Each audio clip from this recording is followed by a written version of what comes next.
இது மகிமை நேரம். கர்த்தராகிய இயேசு கிறிஸ்துவின் நாமத்தினாலே மகிமை நேர நிகழ்ச்சியின் மூலமாக மறுபடியும் உங்கள் யாவரையும் சந்திப்பதிலே நான் மகிழ்ச்சி அடைகிறேன். இந்த நாட்களிலும் நாம் இயேசு கிறிஸ்து சிலுவையிலே பேசின 7 வார்த்தைகளை நாம் தியானித்து வருகிறோம். ஒவ்வொரு நாளும் ஒவ்வொரு வார்த்தைகளாக நாம் தியானித்து வருகிறோம். இந்த நாளிலும் இயேசு கிறிஸ்து சிலுவையிலே பேசிய கடைசி வார்த்தையாக 7வது வார்த்தையை பற்றி தியானிப்போம். அதற்கு ஆதாரமாக எடுத்துக்கொண்ட வேத வசனம் லூக்கா 23ஆம் அதிகாரம் 46ஆம் வசனம். இயேசு சொல்கிறார், பிதாவே, உம்முடைய கைகளில் என் ஆவியை ஒப்புவிக்கிறேன் என்று மகா சத்தமாய் கூப்பிட்டு சொன்னார். இப்படி சொல்லி ஜீவனை விட்டார் என வாசிக்கிறோம். இயேசு தன்னுடைய ஜீவனை தேவனிடம் ஒப்பு கொடுக்கிறார். இயேசு கிறிஸ்துவின் காலங்கள், இயேசு கிறிஸ்து மனிதனாக வாழ்ந்த காலம் இத்தோடு முடிவடைகிறது. இயேசு கிறிஸ்துவை தேவன் மனிதனாக அனுப்ப கொண்ட சித்தம் என்ன, நோக்கம் என்ன என்பதை அறிந்தவராய் இயேசு தம்முடைய வாழ்க்கையின் ஒவ்வொரு நாட்களிலும் வாழ்ந்து முடித்தார் என்பதை நாம் சிந்தித்து பார்க்க வேண்டும். முதலாவது, அவர் தன்னுடைய ஜீவனை நமக்காக கொடுத்தார். தேவன் அனுப்பும்போது தன்னுடைய ஒரே பேரான குமாரனை விசுவாசிக்கிறவன் எவனோ அவன் கெட்டு போகாமல் நித்திய ஜீவனை அடையும்படி இவ்வளவாய் தந்தருளி உலகத்திலே அன்பு கூர்ந்தார் என பார்க்கிறோம். தன்னுடைய ஒரே பேரான குமாரன் ஜீவனை கொடுத்து உலகத்தின் பாவத்திலிருந்து மக்களை மீட்க வேண்டும் என தேவன் விரும்பினார். அந்த விருப்பத்தை இயேசு தம்முடைய வாழ்நாட்களிலே செய்தார். அவருடைய சித்தத்தை நிறைவேற்றி அவருடைய ஜீவனை தேவனிடம் ஒப்பு கொடுக்கிறார். இயேசு கிறிஸ்து வாழ்ந்ததான நாட்கள் முழுவதும் நாம் பார்த்தோமானால் அவர் ஊழியம் செய்கிறவராக வந்தார். மேலும் அவர் வாழ்ந்த நாட்களில் மக்கள் சுவிசேஷகத்தை அதிக அளவு பெறாமல் காணப்பட்டார்கள். அவர்கள் மேய்ப்பலில்லாத ஆடுகளைப் போல காணப்பட்டார்கள் மக்கள் என இயேசு வருத்தப்பட்டார். அவருடைய சுவிசேஷம் மக்களுக்கு பிரசங்கிக்கப்பட்டு பல ஆத்துமாக்களை ஆதாயப்படுத்தி கொண்டார் என பார்க்கிறோம். இயேசு கிறிஸ்து உலகத்தில் வந்ததற்கான காரணம் பாவிகளை ரட்சிக்க வந்தார் என பார்த்தோம். அதே போல அவர்களுக்காக ஜீவனை கொடுக்க வந்தார் என பார்த்தோம். எனவே அவர் நமக்காக ஜீவனை ஒப்பு கொடுத்து சிலுவையிலே மரித்தார். இரண்டாவது பார்ப்போமானால், அவர் சிலுவையிலே மரிக்கும் தருணத்திலும் அவர் சுவிசேஷகத்தை பிரசங்கித்து அந்த கல்லனை தன்னிடமாக சேர்த்து கொண்டார். உலகத்திலே வாழ்ந்த நாட்களிலும் அவர் பல மக்களுக்கு சுவிசேஷங்களை பிரசங்கித்தார் என பார்க்கிறோம். அவருடைய சுவிசேஷக பணியை அவர் செம்மையாய் செய்து வந்தார். மேலும் அவருடைய மரணத்துக்கு பின்பு, அவர் உயிர்த்தெழுந்த பின்பும் அவருடைய சுவிசேஷம் மக்களுக்கு பிரசங்கிக்கப்பட வேண்டும் என தன்னுடைய வார்த்தைகளை தன்னுடைய ஊழியக்காரர்கள், தன்னுடைய சீசர்கள் அனைவருக்கும் கொடுத்து அவருடைய வார்த்தைகளை அறிவிக்கும்படிக்காக அவர்களை தெரிந்து கொண்டார். அவருக்காக வாழ்ந்த சீசர்கள், அவருடைய வார்த்தைகளை கொண்டு சென்ற சீசர்களும் பாடுகளை அனுபவித்து பல வேதனைகள் பட்டு இயேசுவை போல பாடுகளை பட்டு அவர்களும் மரித்து இரத்த சாட்சிகளாக மரித்தார்கள். எனவே இயேசு கிறிஸ்து இந்த உலகத்திலே ஊழியம் கொல்லும்படியாக அல்ல, ஊழியம் செய்யும்படியாக வந்தார் என்ற வேத வாக்கியம் நிறைவேற்றப்பட்டது. இயேசு அந்த ஊழியத்தை நிறைவேற்றி, நான் சுவிசேஷகத்தை பிரசங்கித்து என்னுடைய சுவிசேஷ பணியை என்னுடைய சீசர்களிடத்திலே கொடுத்து அவர்களும் மக்களுடைய வாழ்க்கையிலே பாவ மன்னிப்பை என் மூலமாக பெற்றுக்கொள்ளும்படியான சுவிசேஷகத்தை பிரசங்கிப்பார்கள் என்ற அந்த ஒப்பு கொடுத்தேன் என்ற நிச்சயத்தோடு தன்னுடைய ஜீவனை சிலுவையிலே கொடுத்தார் என பார்க்கிறோம்.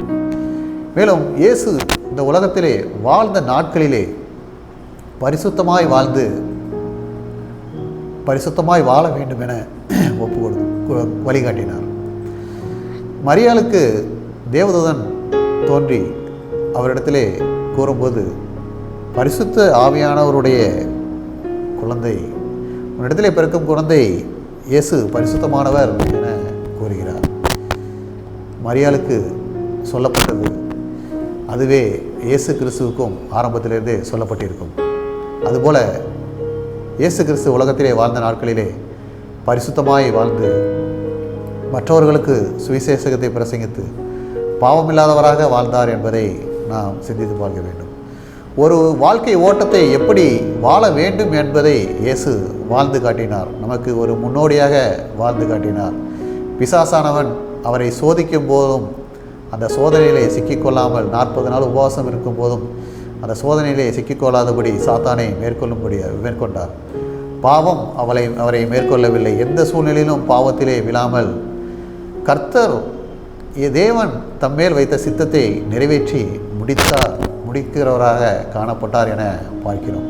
அதேபோல் இயேசு தேவனுடைய காரியங்களிலே வைராக்கியம் கொண்டவராக காணப்பட்டார் என பார்க்கிறோம்.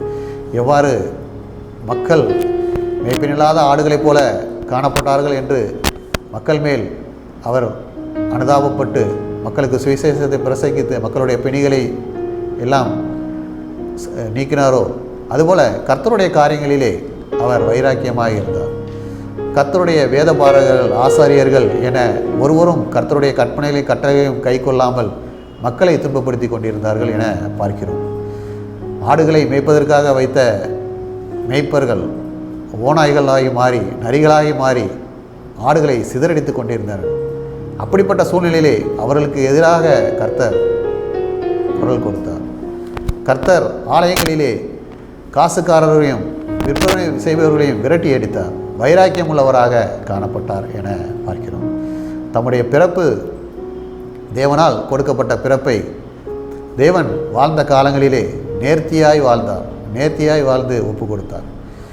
நாம் சிலுவையிலே இயேசு பேசிய வார்த்தைகளை தியானித்த 7 வார்த்தைகளும் நமக்கு பிரயோஜனம் உள்ளதாக காணப்பட்டிருக்கும் என்று தேவனுக்கு விசுவாசிக்கிறேன். உலகத்தின் பாவத்தை அவர் சுமந்து தீர்த்தார்.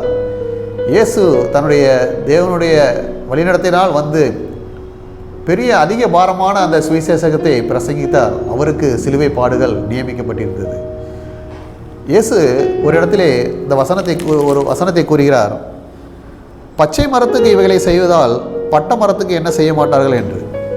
ஒருவேளை நாம் இந்த காலங்களிலும் இயேசுவினுடைய வார்த்தைகளை இயேசுவினுடைய சுவிசேஷங்களை செய்யும் பணிகளிலே நாம் காணப்பட்டாலும் இயேசு பரிசுத்தமாக காணப்பட்ட இயேசு தேவனுடைய ஒரே பேரான குமாரனாகிய இயேசு கிறிஸ்துவையே சிலுவையில் அறைந்தார்கள், விசுவாசம் இல்லாமல் அறைந்தார்கள் என்றால் இயேசு கிறிஸ்துவனுடைய வார்த்தையை சொல்லும் ஊழியங்களை செய்யும் நம்ம ஒவ்வொருவருக்கும் பாடுகள் கஷ்டங்கள் இருக்கத்தான் செய்யும்.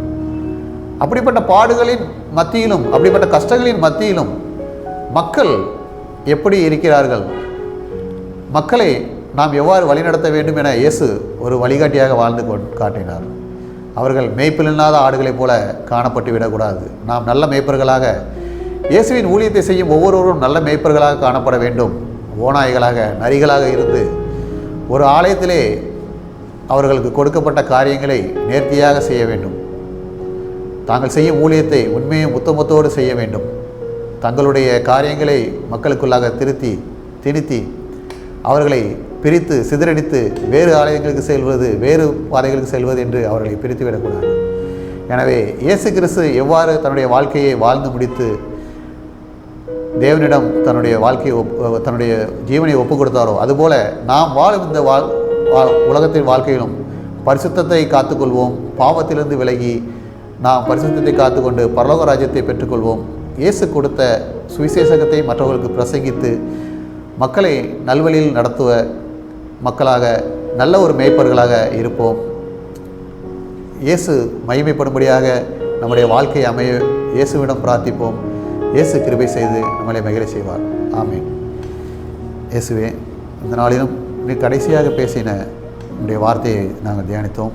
எவ்வாறு நீர் உலகத்தை ஓட்டத்தை முடித்து ஆண்டவரே நீர் உம்முடைய ஜீவனை ஒப்பு கொடுத்தீரோ அதுபோல் நாங்களும் இந்த உலகத்திலே வாழும் நோக்கத்தை அறிந்து அந்த நோக்கத்தை நிறைவேற்றி எங்கள் வாழ்நாளை முடித்து எங்கள் ஜீவனை ஒப்பு கொடுக்கும்படியாக ஆண்டவரே எங்கள் வாழ்நாள் முழுவதும் உமக்காக ஊழியம் செய்து உம்முடைய பணியை நிறைவேற்றி ஆண்டவரே உங்களுடைய மக்களை மேய்க்கும் நல்ல மேய்ப்பர்களாக காணப்பட கிருபை செய்யும். இயேசு கிறிஸ்துவின் மூலம் ஜெபிக்கிறோம் நல்ல பிதாவே, ஆமென்.